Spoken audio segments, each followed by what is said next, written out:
Roma 8:28. Perhatikan. Kita tahu sekarang bahwa Allah turut bekerja dalam segala sesuatu untuk mendatangkan kebaikan bagi mereka yang bukan yang membenci. Siapa? Yang mengasihi Kristus. Nah, dijelaskan yang mengasihi Kristus dikatakan di sini, yaitu bagi mereka yang terpanggil sesuai dengan dijelaskan lagi rencana Allah. Baru di situ ada doktrin pilihan, dipanggil, dipilih. Wah, ini kan di bawahnya kan. Saudara ngerti maksud saya? Jadi untuk siapakah Tuhan mempersembahkan seluruh daripada hebatnya alam semesta ini dan berkolaknya alam semesta, angin taifun, angin tornado, semua itu untuk siapa? Untuk kebaikan kita. Kok aneh Pak ya? Ya itulah butuh iman. Mengapa ada kecacatan? Mengapa ada orang buta? Mengapa orang waktu dibawa orang buta pada Tuhan Yesus? Kenapa orang buta ini mamanya mungkin salah, ini mamanya mungkin free sex sehingga bisa kena penyakit buta. Orang kena sifilis anaknya buta. Sudah tahu belum? Jangan coba-coba. Sudah hati-hati. Penyakit-penyakit kelamin itu semua akhirnya membawa kecacatan pada anak. Jadi yang disalahkan siapa? Papanya, mamanya, emaknya, engkongnya, semua. Dan Tuhan Yesus mengatakan apa? Tidak ada salahnya. Dan dia mengatakan satu kalimat, supaya pekerjaan Allah dinyatakan di sana, dipamerkan di sana. Kenapa anak saya jatuh akhirnya cacat? Itu jawabannya adalah karena Allah akan dimuliakan di dalam kecacatan anak. Loh, kok anak saya? Anaknya lain aja, jangan anak saya. Nggak bisa anakmu. Kenapa, Saudara? Karena itu adalah satu tempat di mana engkau bersyukur. Nah ini beda sekali. Kalau kita sudah tahu teologi reform yang begitu kuat seperti ini, Saudara hidup dimanapun nggak perlu takut. Iya kan? Perlu takut nggak? Nggak perlu takut. Oke, kasih sayang dari dia. Nggak perlu takut tapi lari itu perlu. Gitu kan? Ya maksudnya jangan takut, tenang aja, jangan takut. Sekarang Tritunggal. Saudara ini agak berat ya Tritunggal. Saudara sebelum saya memberikan ayat tentang Tritunggal ya, beberapa ayat-ayat di sana juga hubungan antara satu sama lain. Ada beberapa tulisan Bapak Gereja yang diambil oleh John Calvin, termasuk satu yaitu Agustinus yang paling sering diambil, termasuk dalam Tritunggal ini. Yang kedua, Saudara, Tertullianus. Dan akhirnya yang terakhir itu bukan Sebelianus ya, bukan ya, itu yang menyebalkan itu Sebel itu. Tapi Gregorius Nazianzus. Jadi ini sebenarnya kakak beradik Gregorius ini ya.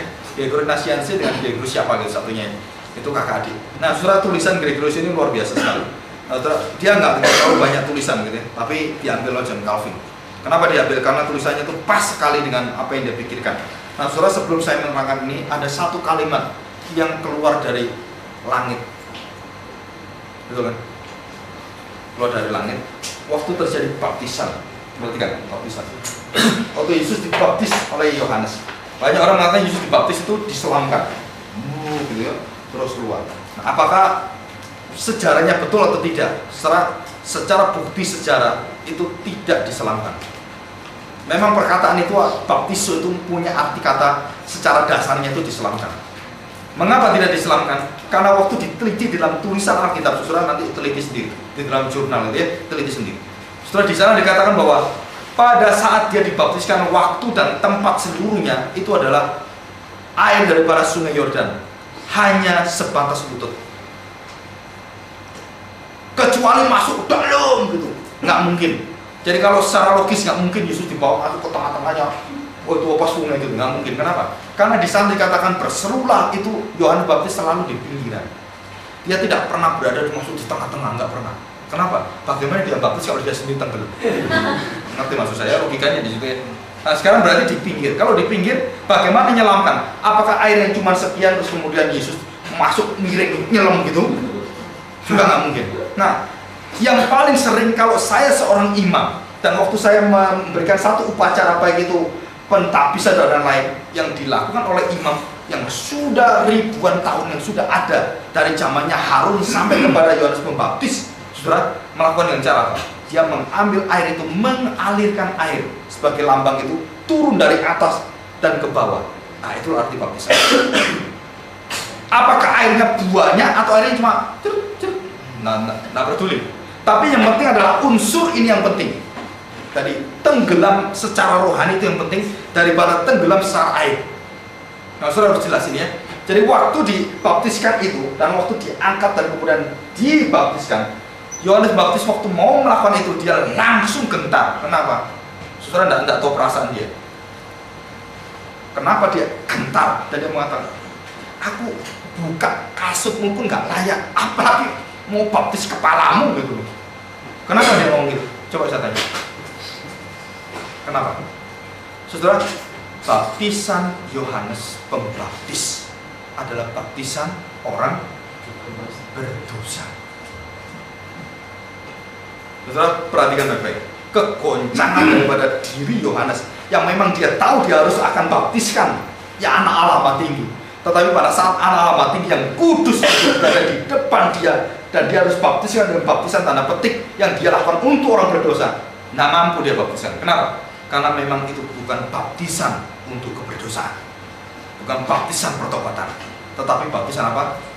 Yaitu pengangkatan dan pengurapan dari Bapaknya. Itu lain sekali. Jadi mengapa Yohanes ketakutan sekali dan dia gentar sekali?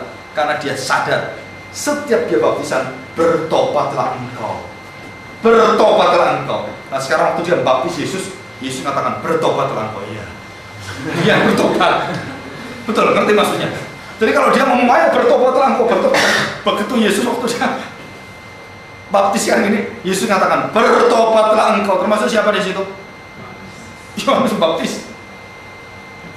Itu ada di dalam firman Tuhan. Jadi sekarang Yohanes Baptis tidak punya hak lagi, seluruh pendeta tidak punya hak lagi waktu Yesus datang. Semua orang harus bertobat. Dan Yohanes Baptis yang hebat itu pun diteriaki oleh Tuhan Yesus, bertobatlah engkau juga, gitu kan? Karena kerajaan sudah dekat. Jadi Yohanes Baptis memberitakan yang sama, tapi Kristus juga sama. Dan di situ hadir orang yang memberitakan tentang pertobatan. Kerajaan Allah sudah dekat. Dia sendiri beritakan. Dan setelah itu, setelah apa yang keluar? Setelah dibaptisan, inilah anakku, kepadanya lah aku berkenan. Saudara, ada satu pelayanan yang kita harus sadar ya. Saya tuliskan di beberapa, nanti saya berikan kopinya di dalam teologi John Calvin. Mengapa John Calvin menyanjung tinggi teologi kemuliaan Allah, Solidio Gloria? Mengapa? Saudara, itu ada sebabnya. Saudara perhatikan baik-baik. Waktu saya melayani Tuhan, perhatikan nih, saya melayani Tuhan. Saudara, kapan saya bisa menyenangkan Tuhan? Saudara, sadar atau tidak, sekarang Tuhan tidak pernah tuntut kesempurnaan itu kepada diri. Kenapa? Tuhan tidak pernah tuntut itu, kesempurnaan itu engkau lakukan. Tidak. Hanya kalimat-kalimat yang ada dalam firman Tuhan kalau kita teliti baik-baik. Saudara, kalau engkau baca secara Injil secara lengkap lebih daripada 3-40 kali, engkau waktu saya bicarakan pasti sadar. Saudara, Yesus hanya meminta akan kesetiaanmu yang paling kecil. Hanya kesetiaanmu yang paling kecil. Dan dia akan menyebut engkau sebagai hambaku yang setia dan hambaku yang baik. Itu kalimat tambahan. Dan dia fokusnya adalah hambaku yang setia. Kenapa dia mengatakan hambaku yang setia? Dia mengatakan hambaku yang sempurna, hambaku yang kudus. Kenapa tidak mengatakan itu? Kenapa dia mengatakan hambaku yang setia yang diberikan pada kita? Saudara, ada sebabnya.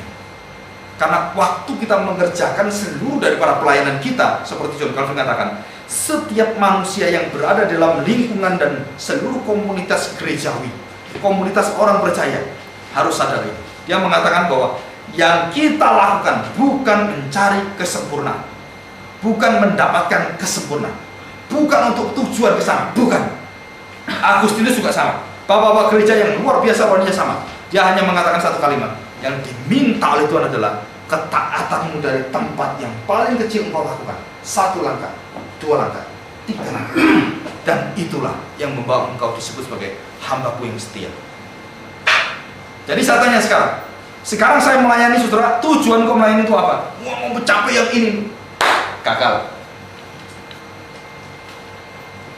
Saudara, 7 gereja yang besar dan 5 gereja yang kaya, yang diberkati, gereja Efesus, ya kan? gereja Pergamus, gereja Tiatira. Tiatira itu terkenal dengan itu penghasilan industrinya hebat sekali. Dan gereja-gereja dan 2 gereja Smyrna dan Philadelphia, terutama Smyrna, gereja yang dipuji oleh Tuhan. Kenapa? Saudara, jawabannya cuma satu. 5 gereja ini dipimpin oleh rasul-rasul yang hebat, guru hebat, pengajar hebat, doktor semua. Seolah-olah padahal rasul-rasul kan nggak ada yang doktor gitu kan, kecuali Rasul Paulus itu kan. Kalau kita kan cari yang doktor semua kan, betul kan? Cari sekolah yang doktor itu. Nah, ini seluruh gereja program paling hebat, gereja terbesar, gereja yang itu luar biasa seperti gereja sekarang. Tetapi Tuhan mengatakan yang menyenangkan hati Tuhan adalah gereja yang Smyrna. Tahu kata Smyrna adalah tempat di mana pembakaran yang berbau harum. Jadi jemaat Smyrna tidak besar, program tidak semegah akan Efesus, tidak sehebat guru-guru yang di Efesus, tidak seluar biasa di dalam dukungan keuangan seperti Efesus.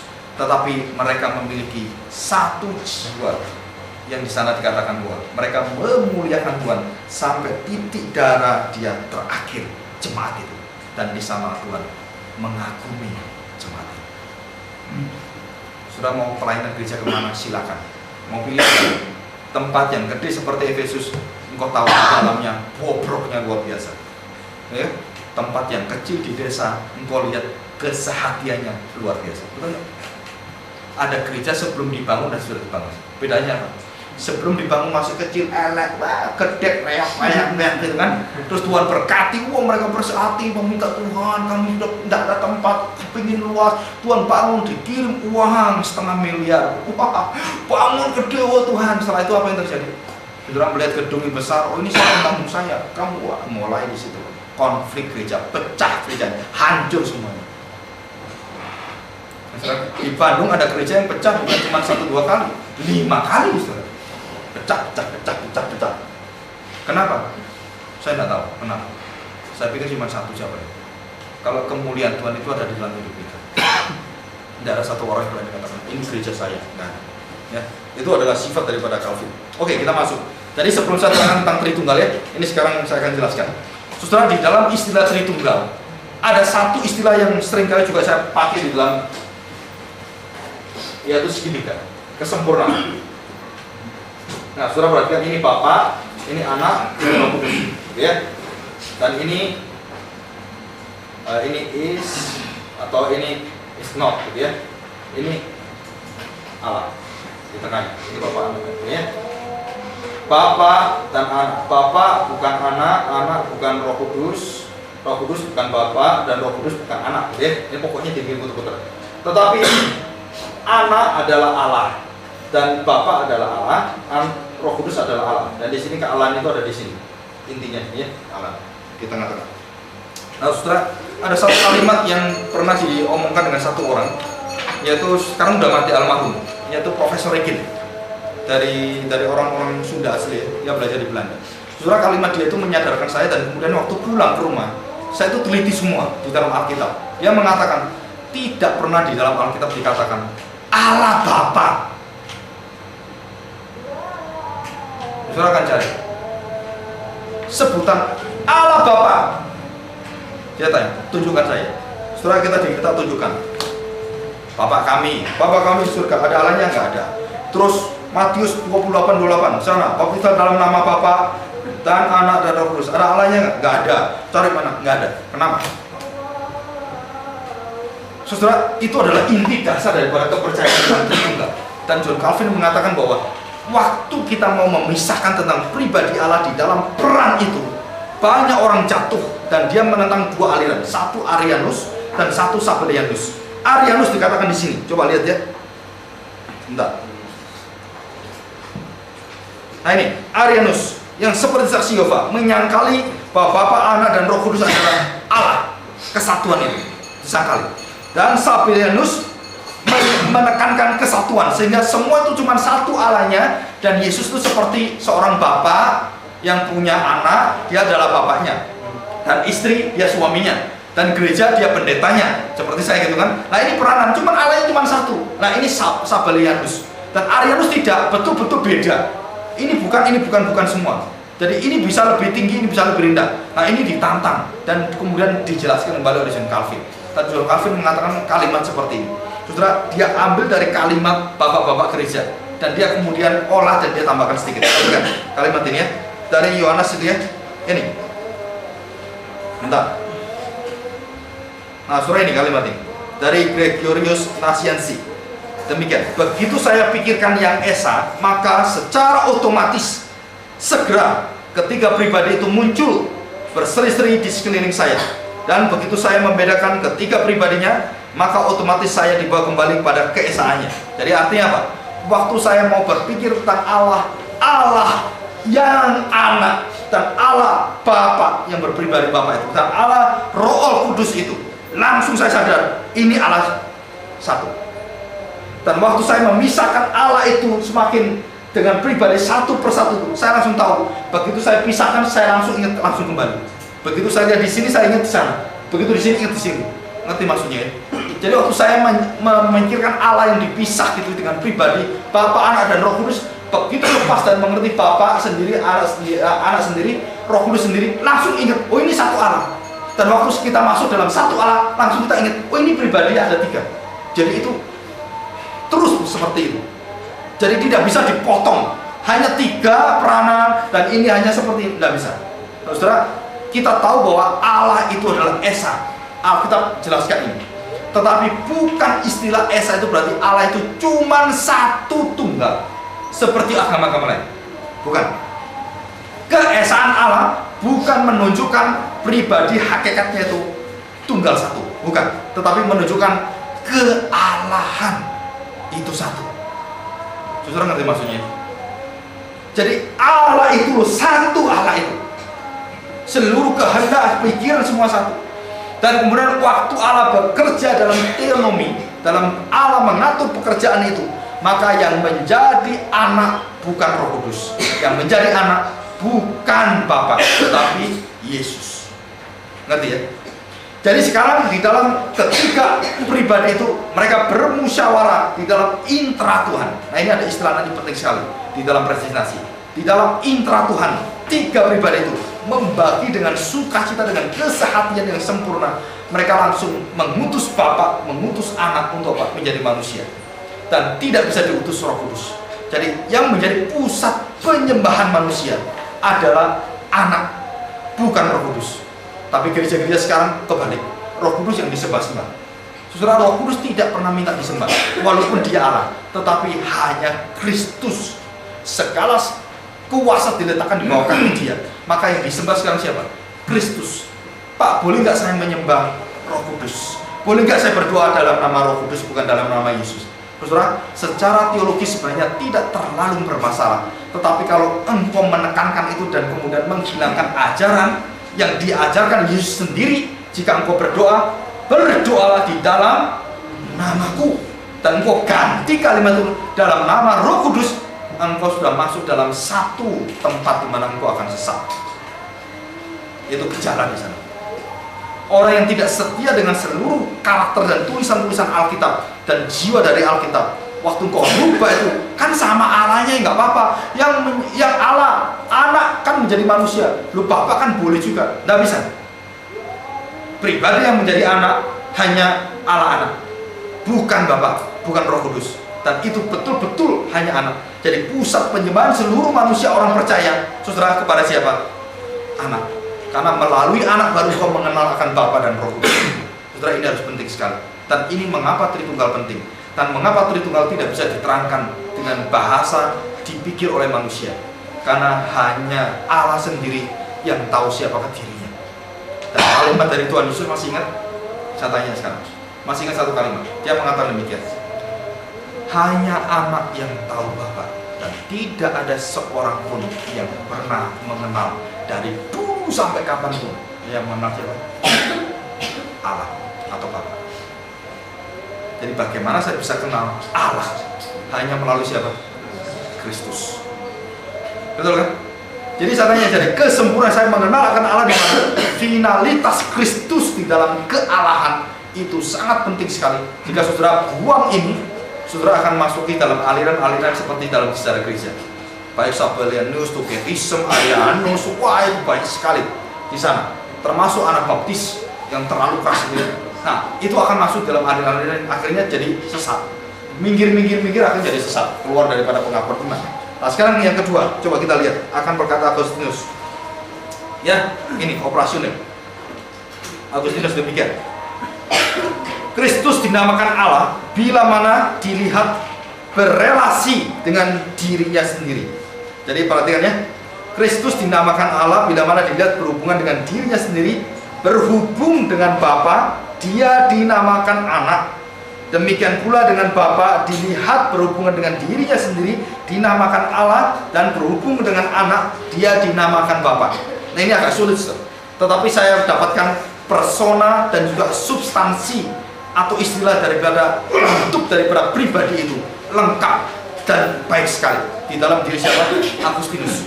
Dia mengatakan demikian. Waktu kita menyebut sebagai anak itu Allah anak, maka saudara nggak bisa menghilangkan relasi. Anak itu ada karena Bapa, dan Bapa itu ada karena Roh Kudus, dan ini semua tidak pernah bisa kita lepaskan.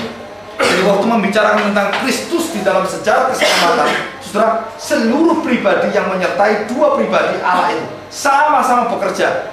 Cuman ada cumanya, tanggung jawab dan peranan yang utama Kristus. Tetapi kuasa yang mengikuti semua itu Allah semua mengikutinya. Bisa ngerti ini? Maka waktu kita lihat kesaksian dari Yesus sendiri, dia mengatakan demikian. Apa yang aku bicarakan, apa yang aku katakan, yang aku lakukan, semua itu yang dikatakan dan yang diinginkan oleh Bapa. Itu kalimat. Nah, ini coba kita baca Yohanes pasal 16. Coba lihat. Nah, nanti saya akan menjelaskan tentang mengapa banyak orang sesat di dalam aliran Roh Kudus, gitu ya. Demikian bunyinya. Saudara perhatikan. Yohanes pasal 16 ayat 12. Masih banyak hal yang harus kukatakan kepadamu, tetapi sekarang kamu belum dapat menanggungnya. Tetapi apabila Ia datang, yaitu Roh kebenaran, Ia akan memimpin kamu ke dalam seluruh kebenaran. Nah, ini perhatikan. Perhatikan ya. Sebab Ia tidak akan berkata-kata dari siapa? Dari dirinya sendiri. Jadi Roh itu akan memimpin dan akan mengatakan, mengajar orang-orang percaya itu bukan dari kehendak dia sendiri, dari pikiran, dari perkataan dia, bukan. Tapi dikatakan di sini bukan dari dirinya sendiri, tetapi segala sesuatu yang didengarnya itulah yang akan dikatakannya, dan Ia akan memberitakan kepadamu hal-hal yang akan datang. Ia akan memuliakan siapa? Ia akan memuliakan siapa? Aku. Jadi setelah sekarang ada orang mengatakan, Pak, hari ini saya bertemu Roh Kudus. Roh Kudus ngomong apa? Gitu ya. Terus, wah, ini firman yang baru. Roh Kudus berbicara. Tidak ada dalam Alkitab. Pasti sesat.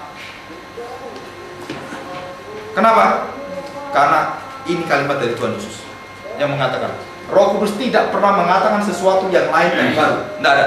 Semua perkataan yang pernah dikatakan oleh Yesus, dan kalau Yesus mengatakan apa yang dikatakan Bapa, berarti Roh Kudus mengatakan apa yang dikatakan oleh Yesus yang berasal dari Bapa, dan yang semua diinginkan Bapa yang dilakukan oleh Yesus, dan itu yang diajarkan kepada gereja Tuhan. Dan ini pikiran daripada sistematika John Calvin. Saudara, waktu John Calvin mengatakan bahwa waktu kita berpikir tentang anak, mau tidak mau berrelasi dengan Bapa, karena berrelasi di sana. Waktu kita berpikir tentang Bapa, mau tidak mau berrelasi dengan anak, dan juga dengan Roh Kudus, dan itu di dalam satu kesatuan. Nah, saya akan beritakan baik-baik. Waktu kelahiran Yesus, waktu kematian Yesus, dan waktu Yesus naik ke surga dibangkitkan. Saudara, perhatikan dalam Alkitab, seluruh tiga pribadi ini bekerja di dalam peristiwa besar ini. Jadi Yesus sendiri bangkitkan dirinya sendiri, Roh Tuhan bangkitkan dia, dan Bapa bangkitkan dia. Jadi kuasa itu bukan hanya Yesus, tapi tiga pribadi itu bersama-sama kerjakan. Nah, sekarang coba kita lihat. Waktu Roh Kudus melahirkan orang percaya dan melahirkan gereja, saudara perhatikan baik-baik di sana. Di sana ada kuasa daripada firman yang sudah ditanam, dan di situ ada Roh yang turun dan bermanifestasi di dalam sejarah manusia, mendirikan gereja Tuhan yang tidak pernah yaitu dikalahkan oleh alam maut atau kuasa daripada yaitu kejahatan, yaitu Roh datang. Waktu Roh datang, mereka memuji-muji Tuhan, dan di situ mereka memamerkan akan pekerjaan Allah yang luar biasa. Dimulai dari siapa? Petrus, berkhotbah di depan serambi Salomo. Setelah ini peristiwa semua. Jadi kita baru mengerti bahwa waktu saya mengerti tentang yaitu kealahan di dalam diri teologi John Calvin. Saudara, John Calvin tidak pernah memisahkan peranan Allah itu secara pemisahan secara mutlak, tidak. Tetapi selalu berkaitan berelasi satu sama lain. Dan memang peranan-peranan itu ada masing-masing. Dan pribadi itu betul-betul lain. Jadi Bapa dengan Anak itu lain, Anak dengan Roh Kudus lain. Tetapi di dalam satu kealahan itu, mereka di dalam kealahan, mereka sama semua. Tidak ada yang lebih rendah, tidak ada yang lebih tinggi. Tidak ada yang lebih berkuasa, tidak ada yang lebih lemah. Tidak ada.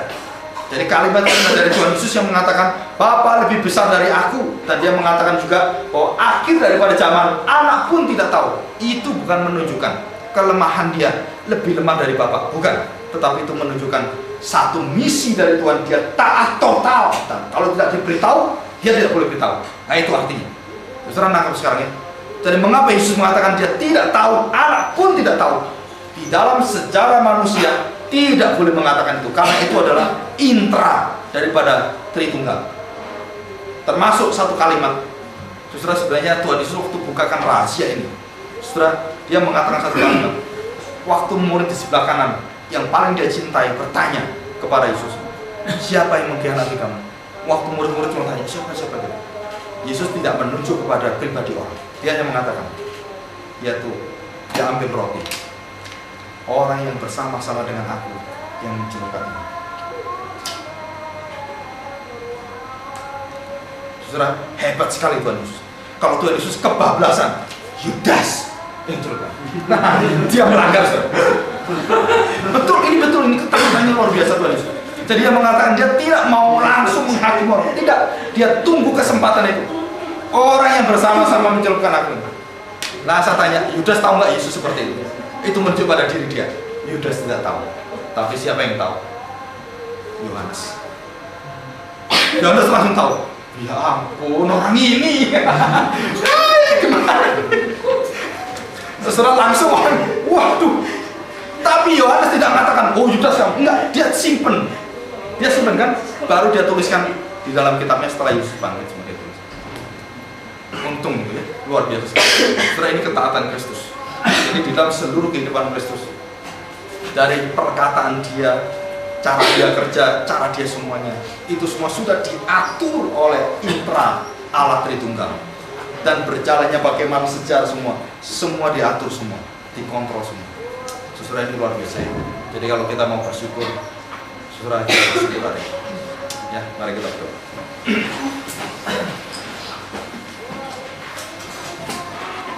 Tuhan, kami bersyukur di hadapan pada sore hari ini dan menjelang malam ini. Kami tahu Tuhan bahwa kami sudah banyak sekali di dalam keluarga kami, baik berpikir, baik mendengar maupun melayani Engkau, di dalam studi kami, di dalam pelayanan kami. Kami di dalam posisi yang sangat kelelahan sekali. Tetapi ada sukacita yang besar Tuhan. Semakin kami belajar akan firman-Mu, jiwa kami diperbarui terus, dan semangat kami terus dikobarkan melalui firman-Mu. Dan kami percaya Tuhan, bahwa Roh Tuhan tidak pernah tinggalkan kami, membimbing kami, mengarahkan kami. Dan kami percaya inilah jaminan yang luar biasa Engkau berikan pada kami setiap orang percaya. Kami akan ditemani oleh Roh Tuhan sendiri, yang mengarahkan kami, membimbing dalam seluruh kebenaran Tuhan. Dan bahkan Engkau juga menceritakan kepada kami bahwa melalui Roh Kudus Engkau membukakan perkara-perkara yang luar biasa besarnya, yang tidak pernah kami lihat di akhir zaman ini. Dan biarlah Engkau bertata terus, kami hanya menyembah nama-Mu Tuhan. Kami serahkan waktu kami, baik sisa malam hari ini. Berikan kami juga waktu yang indah di hadapan-Mu Tuhan, dengan istirahat yang cukup dan kesehatan kami yang dijagai oleh Tuhan sendiri. Di dalam nama Tuhan Yesus kami serahkan doa kami. Amin.